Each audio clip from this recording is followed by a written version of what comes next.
warahmatullahi wabarakatuh. Shalom, Om Swastiastu, Nama Budaya, Salam Kebajikan.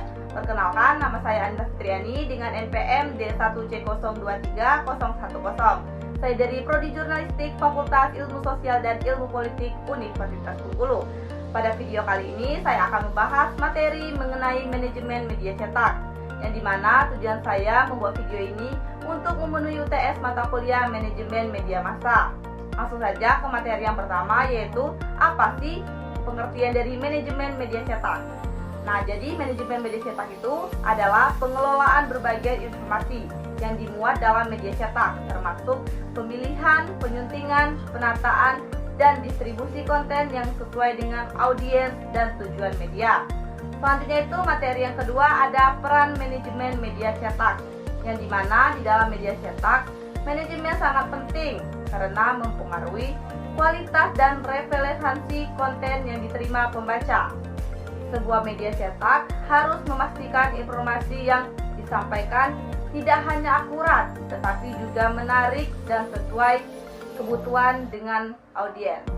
Selanjutnya itu ada pun proses manajemen dalam media cetak. Yang pertama itu ada perencanaan konten, yang dimana setiap media cetak memiliki tujuan editorial yang jelas. Biasanya dalam tahapan ini mereka akan menetapkan tema ataupun topik utama dalam edisi tertentu. Dan yang kedua itu ada penyuntingan dan verifikasi informasi. Setelah konten disusun, penyuntingan sangat penting untuk memastikan kelengkapan dan ketepatan informasi. Tim editorial akan memeriksa fakta dan menyunting tulisan agar mudah dipahami pembaca, serta memastikan tidak ada informasi yang salah ataupun menyesatkan.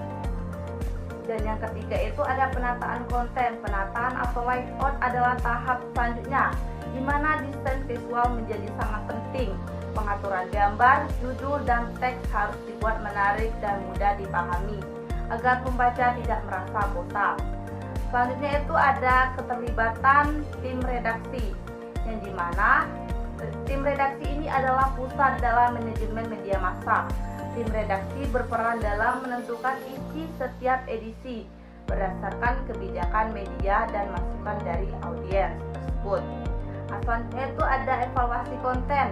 Nah, yang dimana isi evaluasi ini setelah sebuah edisi diterbitkan, evaluasi sangat penting untuk mengetahui respon dari si pembaca tadi.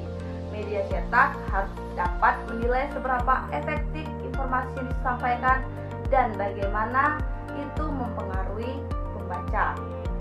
Nah, kemudian itu ada struktur bidang redaksi, yang dimana isinya itu ada pemimpin redaksi, sekretaris redaksi, redaktur pelaksana, redaktur, dan wartawan atau responden.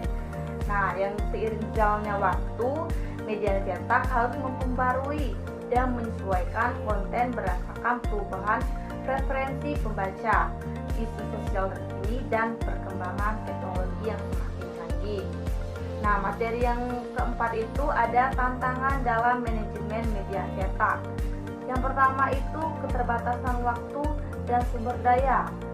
Nah, yang dimana salah satu tantangan utama ini adalah keterbatasan waktu dalam menyiapkan materi. Media cetak biasanya memiliki jadwal penerbitan yang ketat, dan ini mempengaruhi proses pengumpulan, penyuntingan, dan produksi isi. Nah, selanjutnya itu ada persaingan dengan media digital. Seiringnya berkembangnya media digital, media cetak menghadapi tantangan dalam mempertahankan perhatian pembaca. Hal ini mengharuskan media cetak lebih kreatif dalam menyajikan konten yang tidak hanya informatif, tetapi juga menghibur dan menarik. Nah, yang terakhir ini ada kesimpulan, yang dimana manajemen dalam media cetak merupakan proses yang sangat penting dalam memastikan kualitas informasi yang diterima oleh pembaca. Dengan perencanaan, penyuntingan, dan penataan yang baik, media cetak dapat mempertahankan relevansi dan daya tarik. Nah, sekian penjelasan dari materi saya mengenai manajemen media cetak. Jika ada kesalahan atau kekurangan, saya minta maaf. Semoga materi yang saya sampaikan dapat bermanfaat bagi teman-teman saya. Saya ucapkan terima kasih. Assalamualaikum warahmatullahi wabarakatuh dan sampai jumpa.